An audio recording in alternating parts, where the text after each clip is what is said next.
குடிக்கிறதுக்கு ரொம்ப அழகா தான் இருக்கு. சரி குடிச்சிட்டீங்களா? ஆமா. சரி சரி அப்படி ஆகட்டும். அப்படி என்று அப்படி இருக்கக்கூடிய நேரத்துல நினைக்கிற இந்த சிவகாமி எப்படி? இவனும் அதிகம் செல்வம் படைத்தவன். சரிதான். சும்மா இருக்க மட்டும் போய் பொண்ணு கொடு பொருளை கொடுன்னு அவன் தருவானா? தரமாட்டான்.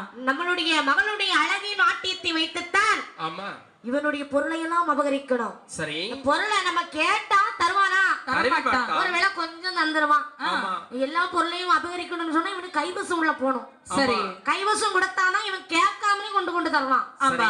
அப்படி என்று நினைத்த சிவகாமியாகப்பட்டவன் என்னமா செய்கின்றாள்? எப்படிப்பட்ட மருந்துகளை சேகரிக்கிறான்? எப்படி எப்படி? ஆடை ஒட்டி பின்தொடரி அதிகப்படி சேலை ஒட்டி சேலை ஒட்டி ஒத்த